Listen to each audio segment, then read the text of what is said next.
एक बार केवल राम नाम के एक भगत थे, किसान गरीब आदमी।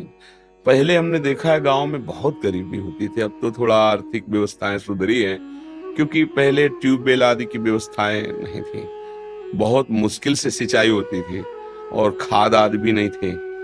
गाय के गोबर आदि की खाद डाली जाती थी। 1 बीघा खेत में 6 मन या 8 मन गेहूं पैदा होता था, अब तो 40-50 मन पैदा होता है। पहले 6-8 मन, बड़ी मेहनत की जिनके खेती है, और जो कार्य करते हैं तो 8 रुपया 10 रुपया 8 घंटा के थे, फिर और बड़ा तो 20 रुपया, अब तो 500 रुपया है। तो काफी, तो उस समय था कि बहुत ही कम था, जब केवल राम, और वो संत सेवी थे। अब मंजूरी करके, अब संत सेवी मतलब संतों का क्या है कि भाव से एक बार आप तो 2 संतों से कहेंगे। उस गांव में एक भगत है बहुत श्रद्धावान है, तो 4 संत आने लगे, फिर संत मंडली आने लगी। अब उनके पास अर्थ तो था नहीं। एक दिन संत मंडली आई, कुछ नहीं खाने को। अब आसपास धनी पुरुषों के पास गए कि अगर हमें आप उधार दे दें, जो सेवा कर रहे हैं कर दें, आज हमारे यहाँ बहुत भाग्य खुल गया, संत आए हैं, हम उनको, तो कोई उधार भी देता है तो कुछ देख के देता है ना। अब इसको दे दे, कुछ न जमीन है न रुपया न पैसा, कब वापस करेगा? नहीं। तो एक बड़े चतुर थे, उन्होंने कहा हमें एक कुआं खोदवाना है, तुम कुआं खोद दोगे? पक्का, हम और पत्नी दोनों मिलकर कुआं खोद देंगे, पर आप इतना दे दो कि हमारे संत पाले। उनका जय दिन संत रहेंगे, तय दिन हमारे यहाँ से ले जाओ भोजन।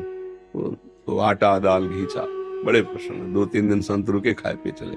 अब वो दोनों पति पत्नी कुआं खोदने में लगे। एक फावड़ा मारते राम, राम भगत, वो तसला उठाते राम, नाम लेते हुए ऐसा 60 हाथ खोदने पर तब कहीं पानी निकलता था। तो अभी 40 हाथ ही खोदा होगा कि वो पत्नी तो ऊपर थी और बीच से रज भसक गई और कुआं तुप गया। तो 20-25 हाथ मिट्टी उनके ऊपर। अब सेठ ने कहा कि भाई हम क्या कर सकते हैं, और उस समय जेसीबी वाला जमाना तो था नहीं, पुराना समय। कहा भाई हम तो पैसे भोजन दिया था, तय किया था खुदवान, और मर गए कैसे, अब इतना खो कैसे? भाई कोई यंत्र हो तो जल्दी जल्दी, और फिर मनुष्य जीवन तो एक क्षण का है, श्वास पूरी नहीं तो मर जाओगे भाई, आधा मिनट, पौन मिनट, 1 मिनट, इसके बाद तो दम घुट जाएगा, प्राण तो मर गए। ऐसा सबको पत्नी को समझा बुझा के कुछ दे ले खान पान के, कि भाई वो तो पधारी गए हैं, अब जब आपको जरूरत हो हमसे ले जाना, ये सहयोग कर सकते हैं। अब तो ऐसा तो नहीं कि कुआं खोदा जाए वो जिंदा मिले। पर वो राम राम जपने वाले एक एक फावड़े पे कुआं पूर दिया गया कि ये ठीक नहीं, असगुन हो गया, आदमी मर गया उसमें।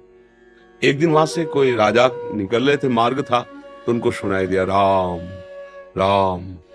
ऐसी मधुर अमृतमयी वाणी की वो अपने रथ से उतरे, उनका ये किस भगत के द्वारा आर्त भाव से भगवान को पुकारा है? अरे यार तो कोई भगत नहीं। बोले नहीं, आवाज के सारे वहां गए।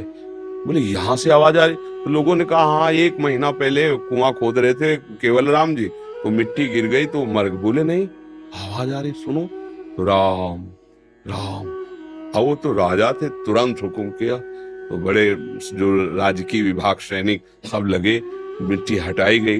तो जहां केवल राम जी बैठे थे ना, वहां 2-3 हाथ ऐसे गुफा सी बन गई थी, एक भी मिट्टी नहीं गई।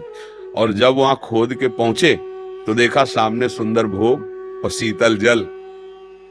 1 महीना हो गए थे दबी हुई, बस ऐसे बैठने के कारण थोड़ा पीठ टेढ़ी हो गई थी।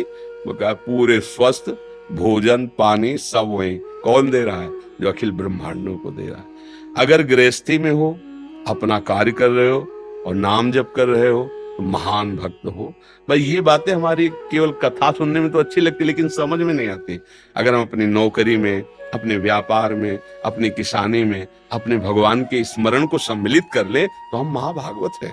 बिल्कुल, इसमें बिल्कुल डरने की जरूरत नहीं कि अब हम भजन करेंगे तो गोली कैसे चलाएंगे। वो भी भजन है, जैसे माला से भजन हो रहा है वैसे गोली चलाने। अगर तुम्हारा अधिकार है और कानून व्यवस्था आदेश करती है उसको दंड देने के लिए, तो वो दंड देना भी भजन ही होगा। ऐसा